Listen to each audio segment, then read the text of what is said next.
Olá, olá, olá, eu sou o Tadeu Rodrigues, esse é o podcast literário Rabiscos. Obrigado você que chega toda semana aqui comigo, ouvindo sobre literatura contemporânea. E se você estiver ouvindo a gente pelo Spotify, vou pedir para deixar 5 estrelinhas para ajudar a gente com o algoritmo. Se estiver ouvindo a gente pelo Deezer, pelo Amazon Podcast, pelo iOS, favorita também, salva lá que ajuda a gente a chegar mais longe. Lembrando que a gente também está na Audible. Lembrando que agora o Spotify também dá para comentar. Então, se você quiser comentar o episódio, deixar um recadinho lá, faz isso. E logo, logo a gente vai anunciar os participantes e como vai ser o nosso primeiro Festival Literário Rabiscos, 8 anos, que vai ser presencial aqui nas Minas Gerais, em Poços de Caldas. Vai ter uma série de atração. Então, fica ligado nas redes. Vai ser dia 21 e 22 de agosto desse ano. Uma festa em grande estilo, nosso primeiro festival Rabiscos a Festa. É isso, sem mais delongas, vamos ao papo. O nosso convidado é um autor que eu gosto muito, adoro seus livros.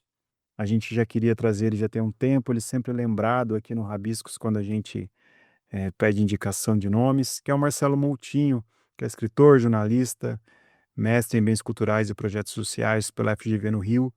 É nascido em Madureira, no subúrbio carioca, construiu uma das trajetórias mais consistentes aí da literatura brasileira contemporânea, já ganhou Jabuti de crônica, já ganhou o prêmio Clarice Lispector, é autor de romances, contos, crônicas, literatura infantil, biografias, enfim. Vem hoje no Rabiscos falar sobre o seu novo livro, Gentinha, que saiu pela Record, que são contos muito legais, assim, sobre a simplicidade, sobre o subúrbio também, sobre os bairros mais ricos, revelando aí desejos, fragilidades. E o livro reafirma aí uma característica do Marcelo, que é a capacidade de contar a profundidade humana em situações aparentemente comuns, que é o poder da literatura também. Marcelo, seja muito bem-vindo. Prazer enorme estar contigo. Grande prazer, Tadeu, estar aqui com o Rabiscos e com todos os ouvintes aí desse podcast tão bacana, né, sobre literatura contemporânea. Legal, cara, obrigado, viu?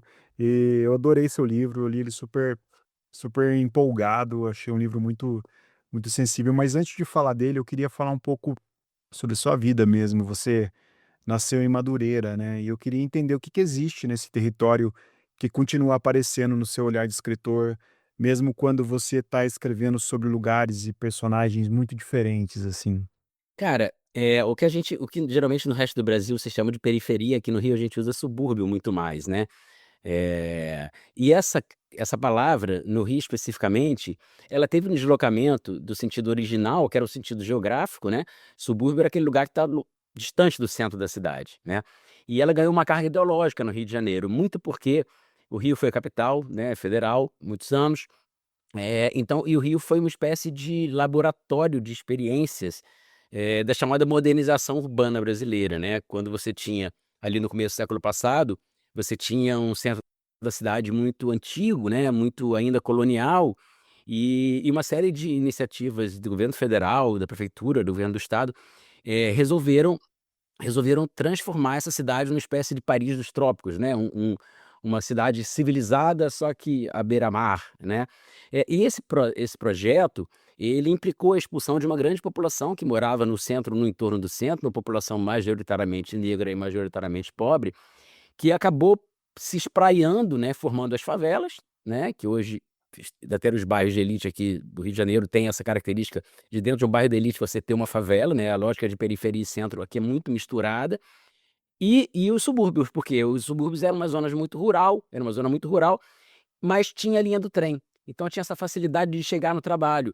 E o que que aconteceu? Essa população que foi ocupar esses subúrbios, que era uma zona, como eu disse, muito rural, acabou determinando o que seria suburbano, né. Então suburbano não é exatamente o que está distante do centro, porque a Barra da Tijuca, por exemplo, é um bairro de classe média alta que está mais distante do centro do que Madureira e não é chamada de subúrbio, né. Subúrbio acaba sendo um lugar categorizado como local onde mora a classe média baixa, e é margeado pela linha do trem. E Madureira é um desses locais, foi lá que eu morei, né, durante muito tempo, né, minha infância, parte da adolescência, mas até o ensino médio eu continuei frequentando muito o bairro, e a característica é de um bairro, central dentro do subúrbio, parece paradoxal, mas não é.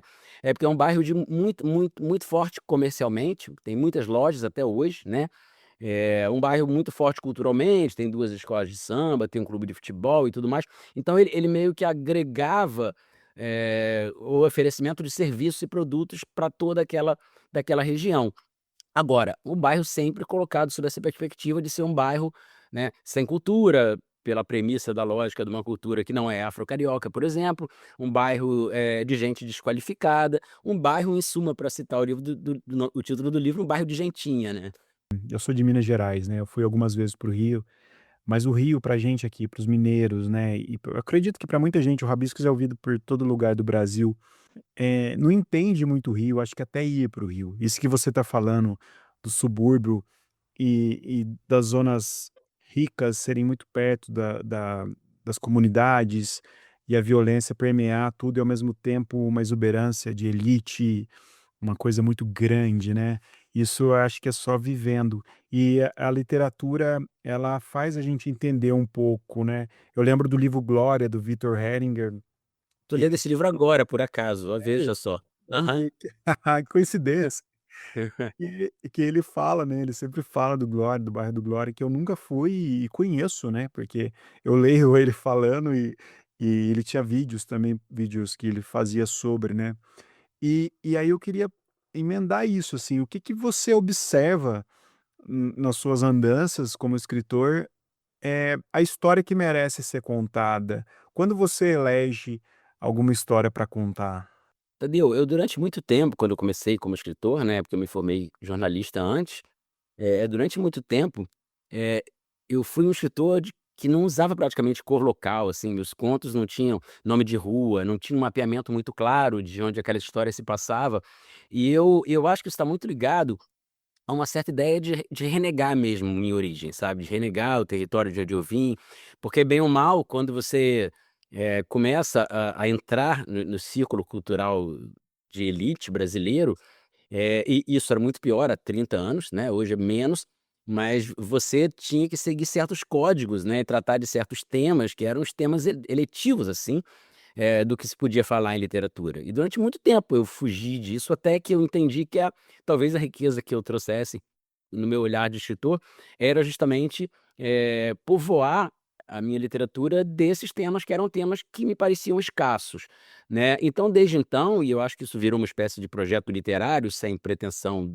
desse termo, né, dessa expressão, eu acho que tanto na crônica quanto nos contos e até mesmo na biografia, porque eu faço a biografia de uma atriz do teatro de revista que vai abrir um teatro no subúrbio, né, eu tento dizer que esse universo também é assunto literário, né, também é assunto literário, que a gente não precisa ficar circunscrito aos dramas existenciais burgueses, né, e tampouco cair na outra ponta que foi uma vertente que ganhou muita força, sobretudo depois do Cidade de Deus, do Paulo Lins, que é a favela, né. Eu acho que esses 2, claro, historicamente, o campo das questões existenciais burguesas está nós temos milhões de exemplos, ocupou a boa parte do nosso cânone, né, de um tempo para cá a gente tem essas vozes da favela muito bem-vindas, mas eu sempre senti falta dessa classe média baixa, sabe. Esse cara que é o operário, esse cara que é o balconista de loja,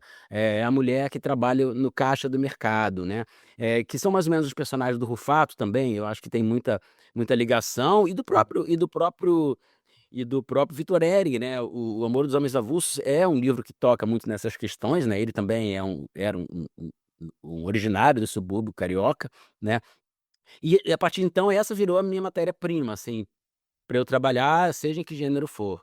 Quando você apresenta o nome Gentinha, né, a gente tem é curioso você falar isso, né, quando a gente vê, por exemplo, falando o pessoal falando das comunidades, da favela, da violência, do tráfico, ou o Rio é retratado também com esse povo rico da zona sul, e tem um lado também que a literatura, às vezes, a música também, eh, ela acalenta um pouco o subúrbio, né. Eu estava lendo, me remeteu ouvindo você falar também Gente Humilde, do Chico Buarque, né, que ele se emociona ao ver pessoas simples, e claro que tem as pessoas que criticam, né, o Chico Buarque dentro do seu topo da elite, do dinheiro, falar disso. Eu não tenho essa sensação com o seu livro, porque o seu livro você consegue não sentir pena dessas pessoas, você contar histórias de pessoas malandras, pessoas que conseguiram, que recuperaram alguma coisa, assim. E você faz isso no conto, né, você traz, a técnica da literatura para as histórias mais concisas, né. E eu queria entender isso, você acha que quando você está escrevendo um conto, você às vezes desprende e fala: "Isso aqui merecia uma novela, merecia um romance", ou isso vai ficar no campo do poema? Eu tô fazendo um pouco a pergunta como escritor também, porque eu fiquei Sim, sim, curioso com sim. isso. Olha, na verdade, assim, é mais ou menos a ideia que norteia para mim a forma, sabe. Quando eu tô, por exemplo, agora eu não estou colaborando como cronista com nenhum veículo, né, mas quando eu fazia isso, você sistematicamente tem que entregar um texto, você acaba também tendo que queimar certos assuntos que talvez pudessem virar um conto, porque você tem que entregar, né. Mas em geral, as ideias que eu tive até hoje, assim, os motes e os enredos dos personagens, foram personagens no âmbito da narrativa curta mesmo, assim. Eu já tenho uma cabeça de contista, eu acho. Pode ser que um dia eu vá para o romance, porque veio uma história mais caudalosa, mais longa, mas eu tenho essa cabeça de contista. No entanto, eu penso no livro de contos como um produto orgânico, assim, no sentido de que, a montagem desses contos, ela segue não só uma espécie de mote, esse mote pode ser o recorte de personagens, pode ser uma espécie de ambiência ou um tema em comum, né, mas também buscando uma espécie de ritmo interno, que eu chamo de sistema de tons e semitons. Então, se eu tenho um encontro muito impactante, em geral, o conto seguinte eu vou botar um conto de semitom, que é um conto que desdiz um pouco o Cortázar daquela premissa do tem que ganhar o leitor por nocaute, né. Então, se eu venci por nocaute no primeiro, no segundo eu não quero vencer por nocaute, como se o livro tivesse uma respiração interna que é uma lógica de um romance, assim, no sentido de montar um produto maior, né, de fazer um mosaico de pequenas histórias, mas que formam um todo maior, né. Eu penso meus livros de contos assim. Eu vejo muita sensibilidade na sua escrita. Não te conheço, né, profundamente, a não ser as suas obras. E eu sei que os seus contos frequentemente desembocam em questões morais complexas, né. Eu acho isso muito bom. E eu sei que toda roda de escritor e de leitor sempre vem esse papo furado de qual que é a função da literatura, a literatura pode levantar questões morais, ela deve levantar questões morais. Eu queria te ouvir sobre isso, assim, sobre essas questões quando você coloca no conto, o que que você pensa, passar com ela ou simplesmente contar a história? Cara, eu acho que a literatura não tem que nada, sabe. Eu penso em contar uma história, claro, assim, eu acho que a grandeza do gênero conto é justamente essa perspectiva de você ter uma história manifesta e uma espécie de segunda história que está oculta, né, quer dizer, aquela carcaça que está aparecendo para você, breve, né, às vezes aparentemente simples, ela traz um monte de questões complexas por trás, às vezes está falando uma coisa ali manifestamente e no fundo daquilo está sendo desenrolado uma outra história.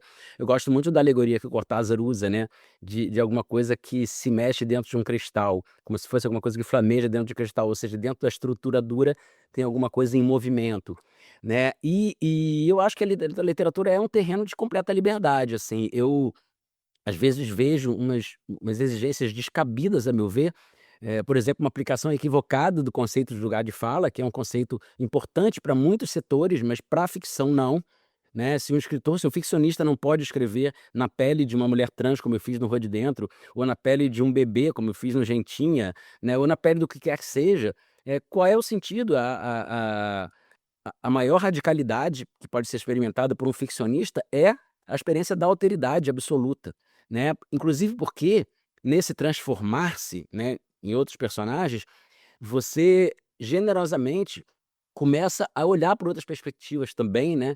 Eu falo muito isso na relação, assim, de elite, né, e população pobre aqui no Rio, né.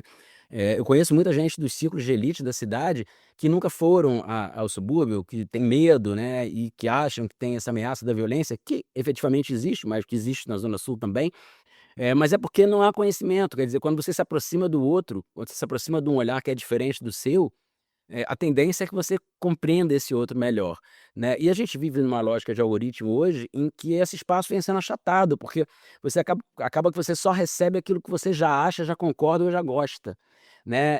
E essa expansão, que é uma expansão que eu acho fundamental, eu acho que a literatura tem um puta papel, que é esse papel de fazer você, escritor, tentar pensar por uma cabeça de um personagem que é completamente diferente de você.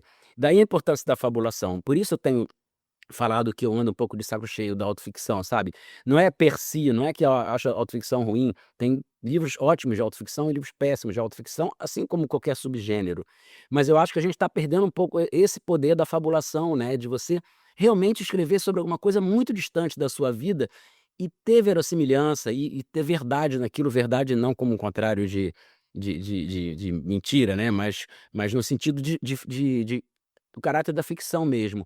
Nojentinha foi uma tentativa deliberada de fabular. A gente vê os nossos, né, a gente que trabalha com literatura, às vezes se estapeando, né, e querendo conceituar demais, brigar demais e tendo moral demais para falar sobre literatura.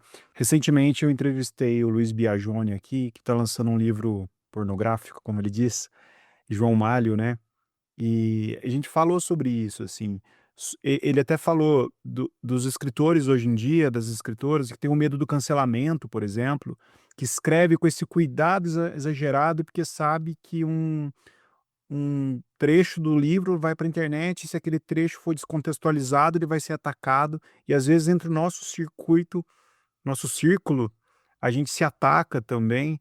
Como que você Autocensura, conversa, né, isso é disso? autocensura, Como que você autocensura. conversa com os outros escritores sobre isso? Como que você sente a literatura?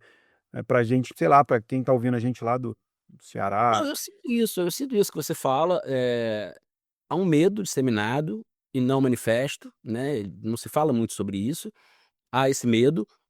Quando eu escolhi o título Gentinha, eu ouvi de 2 ou 3 amigos: "Isso vai dar problema", né. E eu falei: "Cara, eu vou matar no peito, porque eu tô justamente querendo problematizar esse termo, né, eu quero tirar ele do lugar comum de onde ele tá, né, dessa essa carga pejorativa e botar em perspectiva mesmo, né.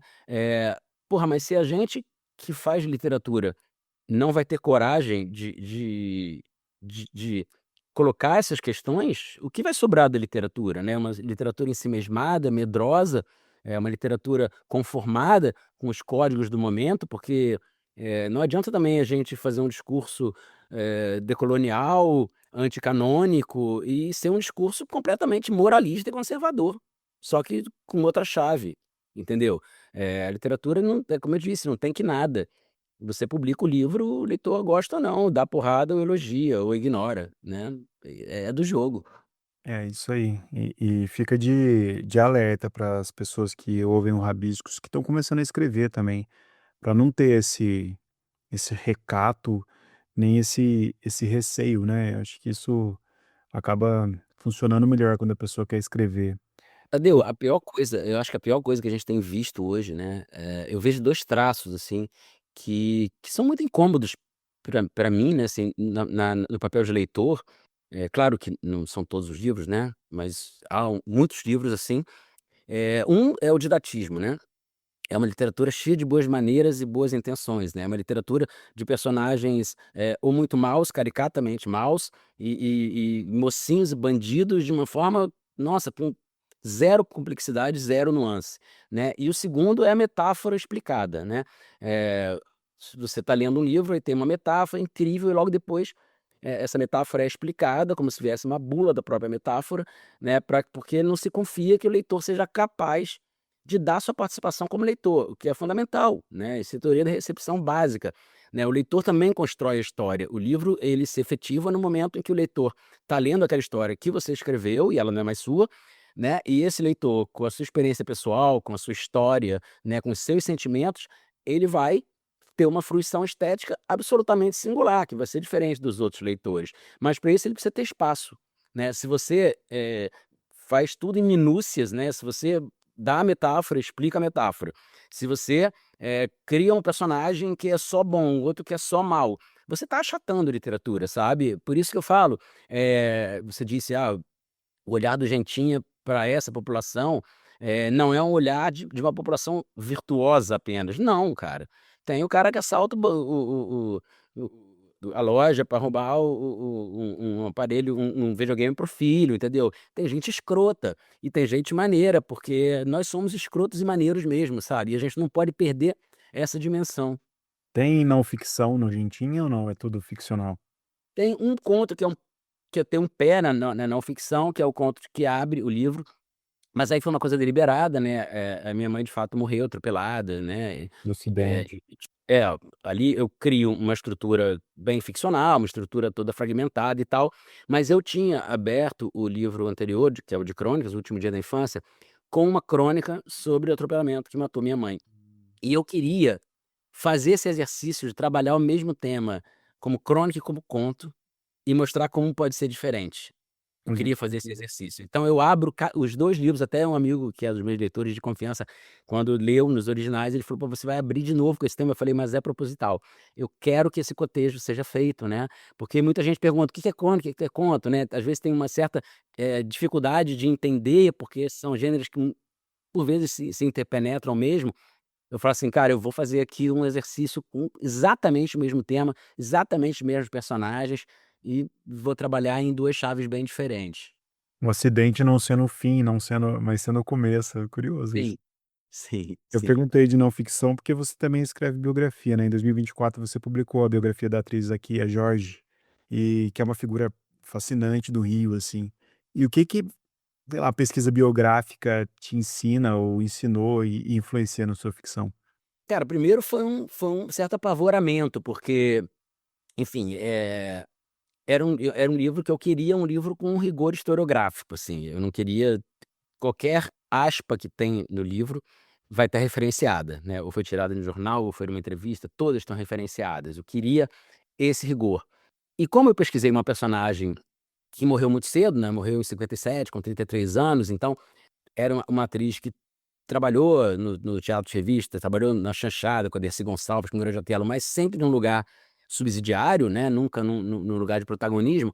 Ela assume o protagonismo quando ela compra um teatro com 31 anos, né, uma mulher empresária nos anos 50, primeiro teatro numa área periférica ou suburbana do Brasil, né, é absolutamente revolucionário isso, né. Eh, Você pode imaginar que a quantidade de dados históricos que eu tinha sobre essa pessoa era quase nenhum. Todo mundo praticamente já conheceu, já morreu, não havia cobertura de imprensa forte no subúrbio, Hã. né, então eu tive que me virar nos 30. E nessas horas o ficcionista fica ali, né, querendo entrar, né. Falei: "Pô, podia completar isso aqui como história ótima." E aí eu entrevistei, por exemplo, uma das parentes, um dos parentes dos já parente longínquo, assim, e ele falava: "Ah, minha avó", que era a irmã dela, falou que eles saíram do interior pra vir para o Rio de Janeiro, porque o pai surtou e tacou fogo na fazenda. A história era maravilhosa para o livro, só que não era verdade, entendeu? A pesquisa derrubou. Eu não podia usar essas coisas, então eu tive que aprender a ligar uma outra chave como escritor, né, que é a chave do rigor histórico. Mas, ao mesmo tempo, eu acho que aí o ficcionista ajudou, porque, por exemplo, eu abro o livro com a morte dela, que é uma morte afogada na Praia da Barra, e aquilo ali eu achei que tinha uma carga dramática muito importante para você fisgar um leitor que não conhece essa personagem. Porque é diferente de eu escrever a história, por exemplo, da Dercy Gonçalves. Todo mundo sabe quem foi a Dercy, quando ela morreu, né. Então você abrir com a morte da Dercy talvez poderia ou não ser uma boa ideia, né. Eu lembro quando eu mostrei para um cara que me ajudou muito, um historiador, ele falou: "Pô, mas você isso devia estar no final, porque é o clímax." Eu falei: "Não, cara, o final é o desfile em homenagem a ela. Isso eu preciso trazer o leitor para falar: quem é essa mulher que morre afogada com 33 anos e o Juscelino Kubitschek manda um representante para o enterro em Madureira, né." Criar e ó, isso eu acho que veio da veia do ficcionista, sabe. Muito legal. E é bacana que você é carioca, você falando da literatura e contando histórias que se passam no Rio, mas não só, como você disse, né, Argentina tá em todo lugar do Brasil. A gente entende que uma geração passada tinha mais um espaço territorial delimitado, ou o espaço da cultura, onde a literatura era colocada num nível muito acima, assim. Qual que é a sua relação com a literatura hoje, com as redes sociais, que você consegue, por exemplo, estar falando aqui comigo de Minas Gerais, e você consegue ter o imediatismo do leitor que lê seu livro e já vai te comentar e já vai criticar também. E acaba sendo um espaço mais cosmopolitano, todo mundo falando ao mesmo tempo. Como que é a sua relação com isso? Acho que sim, acho que uma democratização importante, né, eu que estudei em colégios muito modestos, né, do subúrbio a minha vida toda, colégios onde, por exemplo, raramente ia um escritor falar, né, não era uma coisa comum, né. Eu sempre me bati nisso, assim, quando eu vou falar em colégios e tal, eu lembro disso e falo que é muito importante que um escritor esteja ali falando com eles como uma pessoa normal, né, e não como um popstar, alguém que está em outro patamar, né. A gente tem muitas vezes uma ideia do escritor como um ser, assim, do Olimpo, né.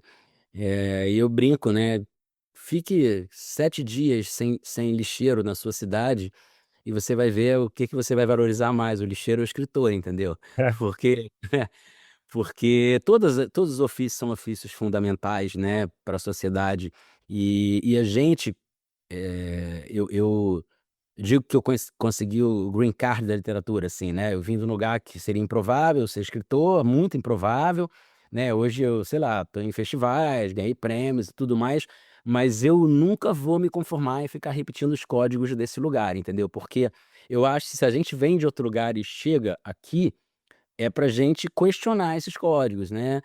As pessoas me falavam: "Ah, você bota foto sorrindo na orelha do livro, aí você não parece um escritor sério". Eu falei: "Eu nem quero ser um escritor sério, não me interessa nem um pouco, sabe, eu quero desglamorizar esse lugar do escritor".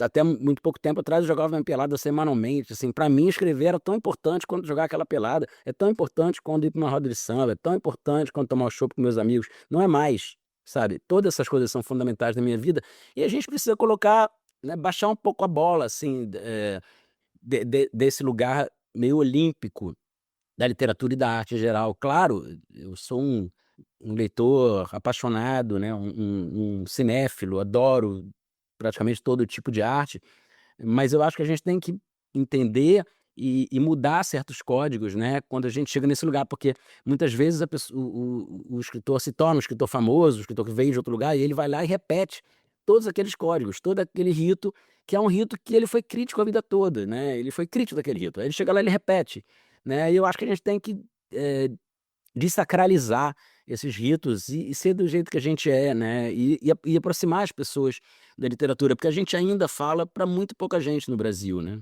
muito pouco. Eu te ouvindo falar, me arremeteu de 2 papos que eu tive, um com o Abbas, que ganhou o prêmio do Prêmio Sesc com um livro de contos chamado Massaranduba, que ele fala também do subúrbio baiano, e ele fala parecido com o que você disse aí, um pouco dessa reconhecida onde a gente está, independente do lugar que a gente esteja hoje. E o episódio passado, eu falei com um escritor que chama Marcos Samuel Costa, foi uma indicação do Marcelino Freire. Ele é um escritor maravilhoso, talentosíssimo, e ele mora numa cidade da Ilha do Marajó. E ele falou que as pessoas não entendem quando ele fala que ele não quer sair de lá. Ele fala que ele sente o fato dele não poder viajar nos festivais literários. Ele foi finalista do Prêmio Oceanos. Ele fala: "Eu entendo quando eu não consigo viajar, eu sei que se eu queria estar mais no circuito". O Abá já consegue, porque o Prêmio Sesc leva ele para todo lugar. E ele fala: "Mas eu quero ficar aqui, porque eu posso", ele falou no episódio, né, inclusive convido vocês a ouvirem o episódio. Ele fala: "Eu posso me mudar, mudar quem eu sou, mas no mesmo lugar as percepções que eu tenho, né".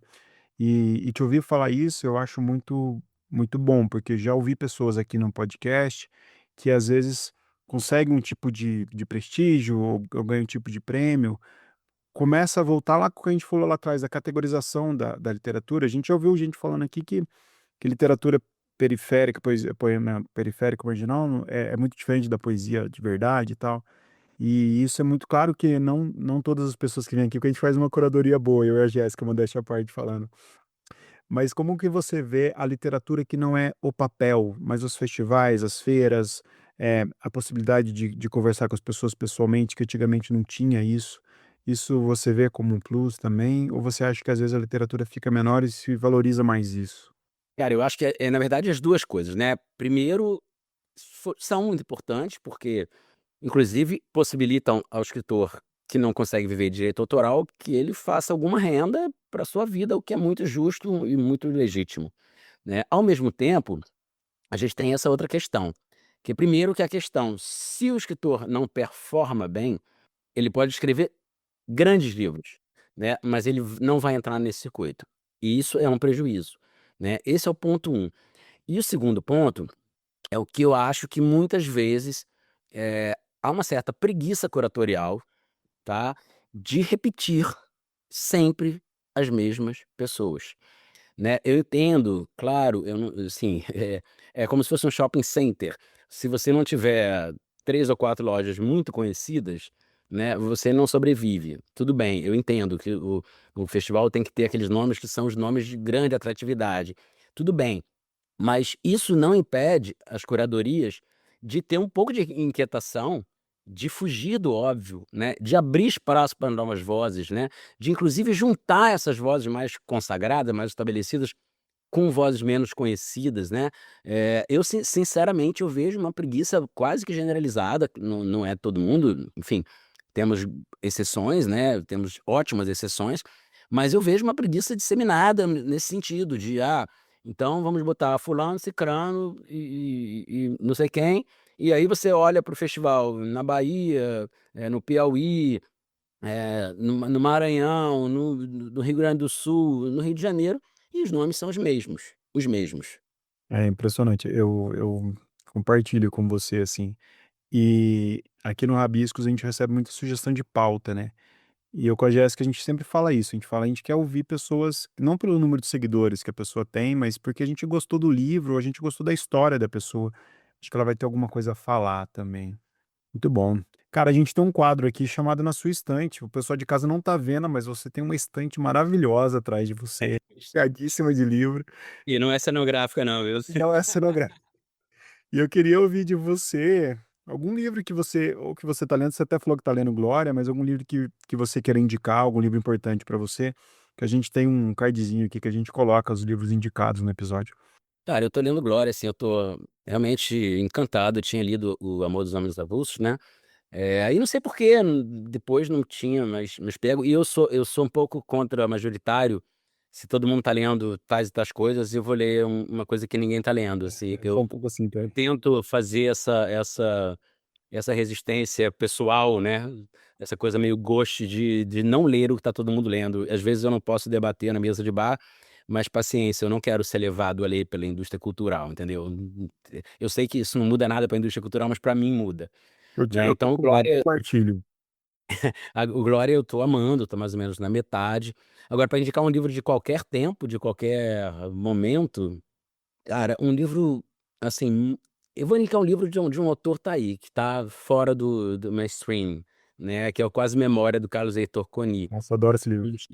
É um livro que, assim, foi o primeiro livro do Coni que eu li e que assim, me fez descobrir um autor espetacular, um grande romancista. Depois disso eu li O Ventre, Pilatos, Antes do Verão, e é impressionante, eu converso com os autores da nova geração, ninguém leu o Coni, assim, porque o Coni está nesse lugar, a gente onde está o Antônio Carlos Viana, onde está, a Sônia Coutinho, onde está o Vitor Giudice, né, tem as pessoas, os autores desaparecem em determinado momento, é uma coisa muito muito louca.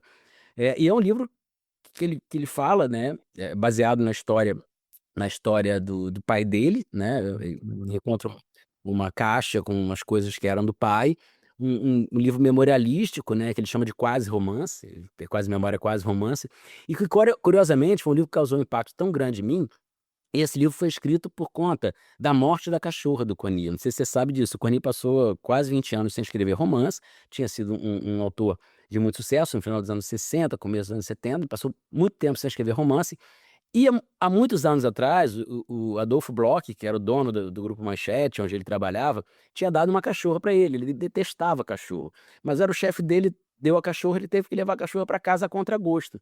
Mas 2 dias depois, ele não aguentava mais aquela cachorra, ele pegou a cachorra, botou no carro e foi devolver. Quando ele foi devolver, a cachorra olhou para ele com aquela cara que só os cachorros sabem fazer, né, "não me abandone". E ele pegou a cachorra, botou no carro e levou de volta.